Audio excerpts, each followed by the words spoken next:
Hello, and welcome to another edition of 1036 here on Milwaukee PBS. As you can see, we're back in studio, but still being cautious during this continuing pandemic. These last several months have given us all time to reflect. Here at Milwaukee PBS, we've decided to reflect on the American dream. It might have changed, maybe stayed the same, maybe you might wonder if it still exists. From now through 2022, 1036 and our other local programs will share the thoughts and definitions of the American dream from the perspective of people in our community. We're dedicating the next half hour to this initiative. Milwaukee PBS producer Mariano Avila sets the stage for us as we think about our own American dream.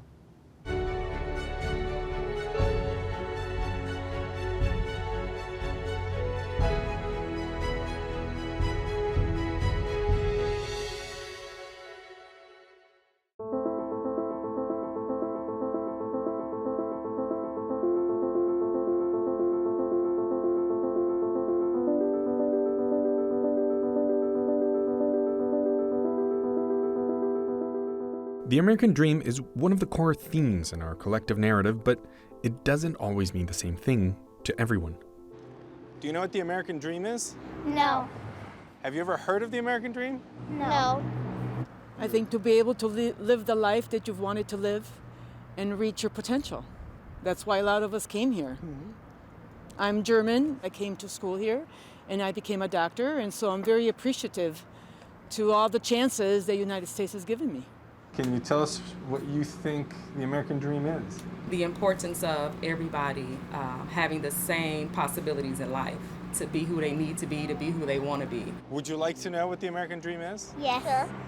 Ask your aunt. So I think when I was a little kid, I thought the American dream was you grow up, get a job, and you buy a house and have a family. And now I feel like it's more, you kind of have the freedom to grow up and do what you want. And what it meant when James Turslow Adams coined the term in 1931 has arguably changed more than once. I mean, it's been almost a century.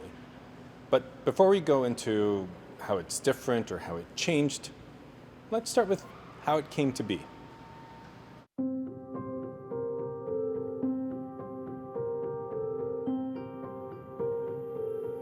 James Turslow Adams was a wealthy stockbroker who turned to writing after he figured he had made enough money to live on for, ever.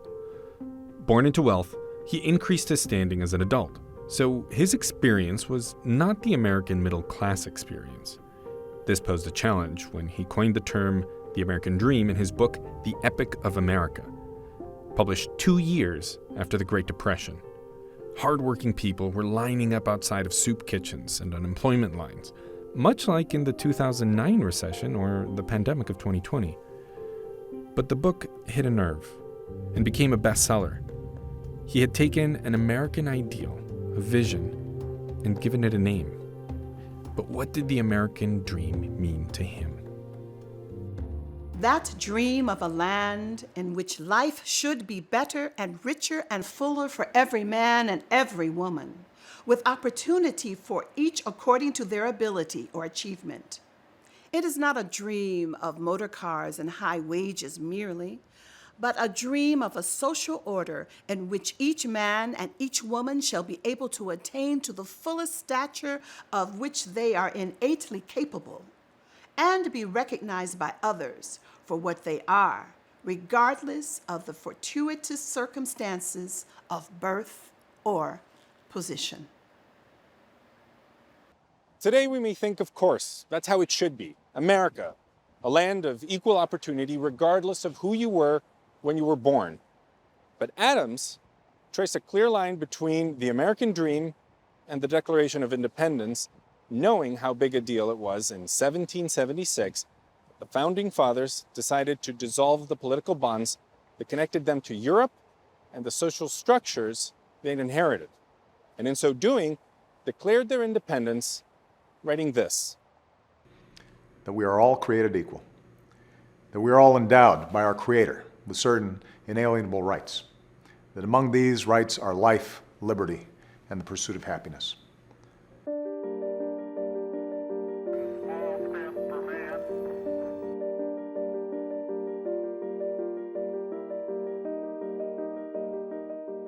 But this dream cost some more than others.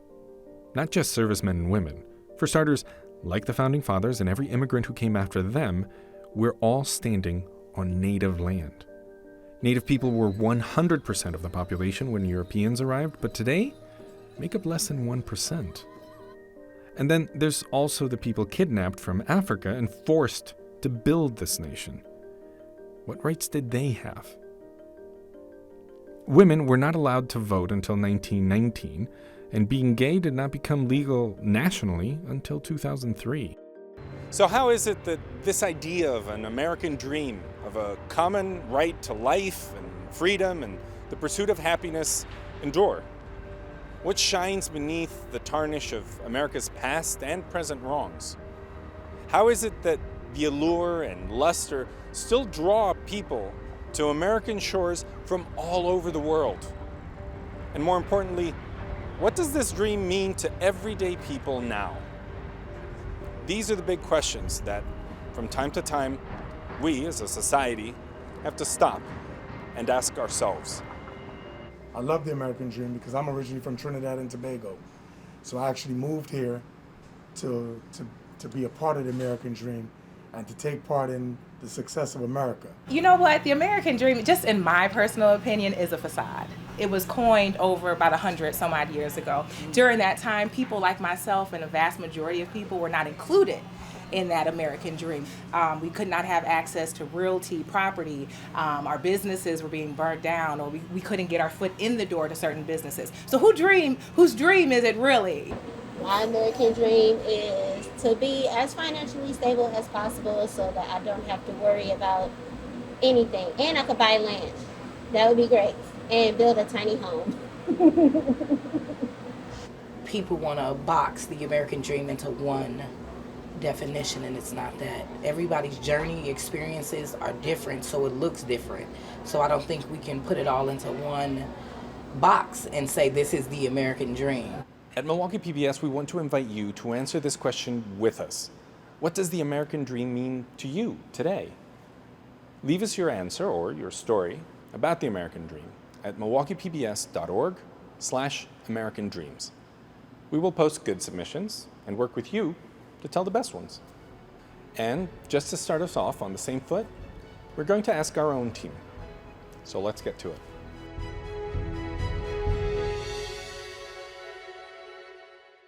Yes, let's get to it. Mariana Avila joins me now to talk more about these American dreams. Thanks for joining us, Mariano. Thanks for having me here. So what can you tell us about this project? How did it come to life? It's a really exciting project, I think. The project came to life through another story that we were doing about Hispanic labor force. And there was one line about asking people who we were going to interview about the American dream. And Chris Hayes told me, you know, that's worth doing a little bit more with that. And then we talked about it. We talked about it with Bodan, our station manager, and it turned into a whole thing that now we're doing, where we're going to be asking people in Milwaukee and our own team about the American dream. Awesome. So who do you have in mind? Who's the right fit to be asking this really provocative question nowadays? It shouldn't be provocative, but it kind of is, given the times. Well, aside from yourself, I would like to ask you at some point, but the whole segment or the whole idea is to try to get people from Milwaukee to tell us their own perspective from different communities, especially communities we haven't heard from before or don't usually hear from. My last job was in Michigan, and we did a lot of work with the Sikh community, with Native American communities, and these are communities that really don't have access generally. So that's what my hope is, to be able to bring some of these communities that are not as common in your everyday story to the forefront. Awesome. So were you asking me my American dream? So yes, what do you think the American dream is? I did think about this a little bit, and I would say that For me, the American dream is still about opportunity. My mother, not grandmother, picked cotton in Louisiana when she was 7 years old. And she couldn't go to school when the rest of the kids, when the white kids went to school in September. She had to go in November. That's how long their school year was, November till the summertime, because they had to work the fields. So in just that one generation, you know, my mother has seen so much and so much opportunity, and I never knew that type of life because of the opportunity that education gave to my mom. So for me, that's really, it's still about opportunity. In one generation time, my mom was able to be a successful teacher, an educator. She inspired other children to live their dreams, and definitely me and my sisters. So, What did she teach you about the American dream? That's a fabulous story. my mother, you can do anything if you have the education to do it. If you treat education as a gift and really as the key to that opportunity, you'll be successful. Nobody can take your education away from you. No, they can't. So, do you think the American dream means the same thing to different communities? I don't know. That's a good question. But I think we will find out through your series. And I'd like to ask you, I'm going to turn it back on you. What's your American dream? What's the American dream to you? To me, I think it's much like yours. I'm a first-generation immigrant. I come from Mexico City, and my family has been coming back and forth to the States because my parents are both academics, and so my dad got a couple PhDs to do his work. He's a professor now. And they came from some of the roughest neighborhoods in Mexico City, like straight up the roughest neighborhoods. And I don't think anybody in my dad's side has a college education. So from him to go from no opportunities to having a couple PhDs and job offers all over the place, to then raising 2 children to be successful in the United States is no small thing. So I do think we moved here because we couldn't have those opportunities in Mexico. Mexico is very class-structured, class-oriented, and also has less opportunities to go around. So. Oh, awesome. Well, thank you, Mariano, for sharing this fascinating project with us, and thanks for joining us in studio today. So look for Mariano's reports on Adelante, as well as right here on 1036.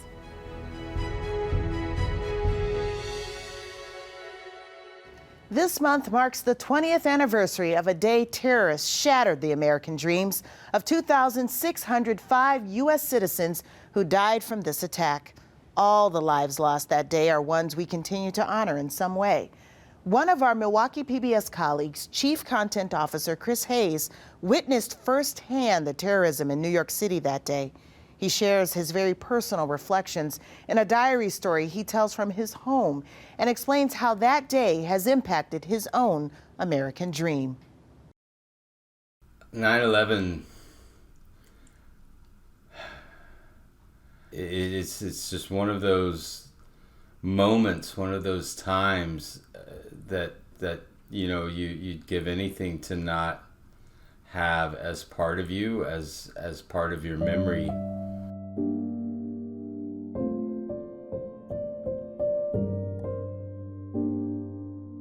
It was actually the first day of class of the fall semester, my senior year of undergrad, and I was at St. John's in New York and in Jamaica, Queens. So that morning, my first class is 9 a.m. and we were listening to NPR, and a small commuter plane had flown into the World Trade Center, and you're like, wow, that's crazy. How does that happen? And then as I'm walking up to the building, and this building, it's a 6-story building. My friend is there, and he's like, we've got to go up there. We've got to go up there, and you got to see this. And and so instead of going to class, we go up to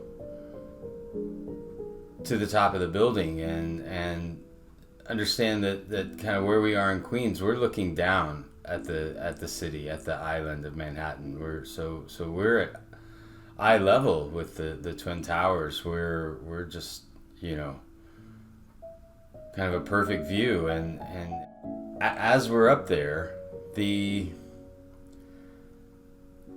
see the second plane just fly right in, and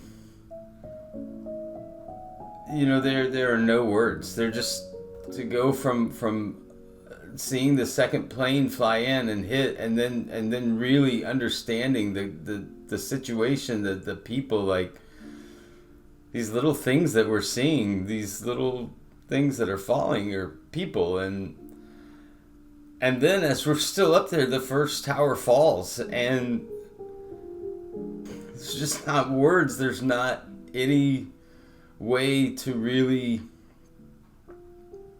describe this. You know, we're still up there, and the second tower falls, and again, just how is this possible? How could this happen?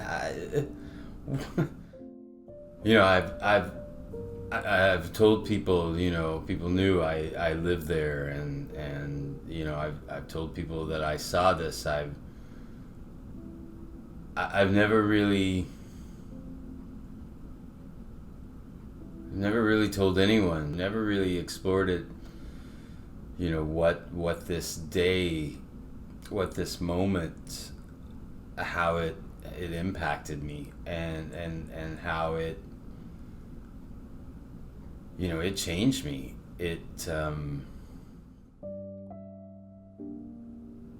You know, it was then that I realized I truly wanted to explore storytelling and that creative side of me, and I you know, ended up making the decision to go to film school. This really horrible, unimaginable thing made me really embrace that storytelling side of me, and ironically enough, it's the one story I don't really have any interest in telling, and have ever really considered telling. And now we're, you know, 20 years ago, here at Milwaukee PBS are talking about the American dream, about the dreams of our community, of our friends and neighbors, and I always go back to this time, and I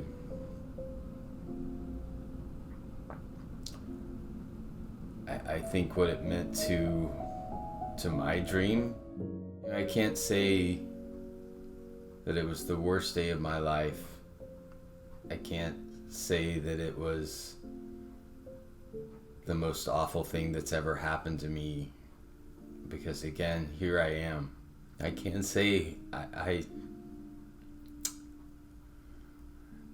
here we are 20 years later, and I still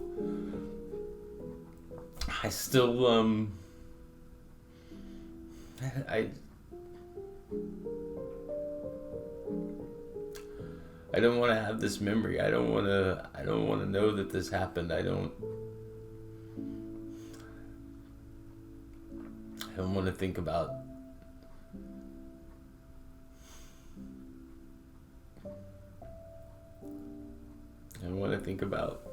you know, what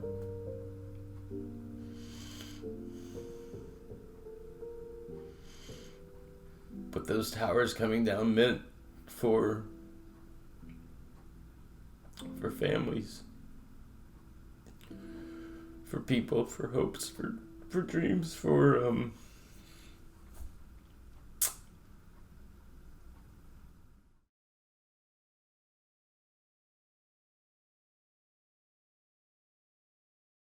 Thank you, Chris, for sharing such a personal story with all of us. You may remember the name Kitty O'Meara. We spoke with this Wisconsin poet and former teacher who brought us her comforting words during the onset of the pandemic with her poem, "And the People Stayed Home." It received national attention. We turn to Kitty once again for her thoughts on the American dream.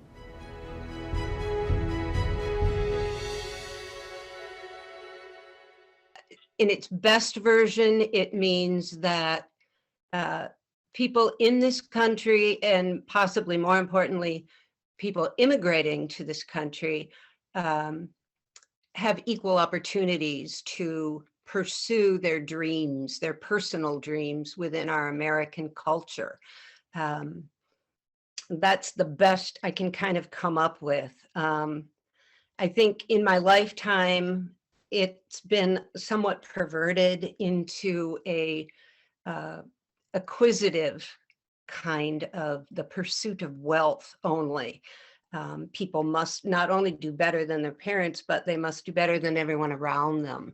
And I think especially since the 80s, with changes in our corporate tax laws, there has become this great financial economic disparity in our country that kind of speaks to the antithesis of what we would put out there as our American dream. That's an interesting way to think about it. The American dream becoming that pursuit of wealth, not the life, liberty, and pursuit of happiness. Right, right. Wealth has changed and become happiness. And how do you feel about that? Well, I mean, that's what I see more in our culture. And I think part of that is of course, it's subjective. It's the way I see it. But my spirituality kind of informs my choices in my own life. So I have sort of a Franciscan dream or a Jesuit dream, a Loyolan dream, an Ignatian dream, where you're serving each other, where your gifts are offered to the culture, where a humility is part of what we all bring to each other so that we can listen better and be more present to each other. And so, I've been thinking about this a lot this week, and I thought, well, is there an American dream, or are there dreams we should be having for America? What is my dream for America? What is your dream for America? Instead of, what can we get out of being here? And I think, yes, in many ways, we've allowed things, acquisition, consumption, to replace a healthy kind of version of happiness. So what is your dream for America?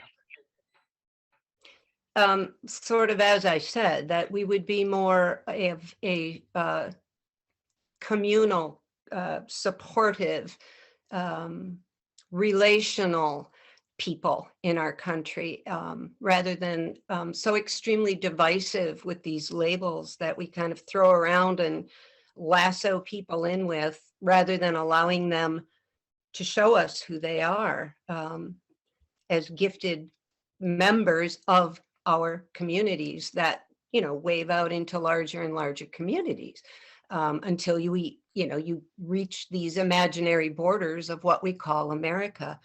My dream would be that we learn to listen better, that we learn to articulate our ideas in a way that's respectful of the fact that they might be different from other people's, but that we can substantiate with reasons why we have these ideas, where they're coming from and what they mean for each other, for our relationship. That anger, which I understand, we've been through a lot. And I think when you're fearful and anxious and there's a lot of unknown around you and ahead of you, I think anger is a natural response. I understand it, but it isn't a mature response. And so another dream I would have for America is that we reach into our patience and maturity and our capacity for love. As Kitty mentioned, the American dream for many is often tied to one's financial means. U.S. Senator Tammy Baldwin recently talked about that very issue. Certainly the American dream is under great duress. It was exacerbated by the pandemic, but it was present prior. And I think the thing I focus on the most is recognizing and rewarding the dignity of hard work. We're a state that makes things and grows things. We have seen a lack of focus on empowering workers, whether they be self-employed farmers, somebody who is, in the tool and die industry and all the things that we're known for in the state of Wisconsin, and the gap that is growing and growing and growing. We have to say enough is enough. Hear more from Senator Baldwin as well as Wisconsin farm families in our upcoming documentary on Wisconsin's dairy industry, produced in partnership with the Milwaukee Journal-Sentinel. America's Dairyland at the Crossroads, premiering here on 1036, November 18th at 7 p.m. That'll do it for this edition of 1036. Please continue to check us out on Facebook and MilwaukeePBS.org. We'll see you next month with more American Dream stories and much more right here on 1036 and Milwaukee PBS. I'm Portia Young. Stay well.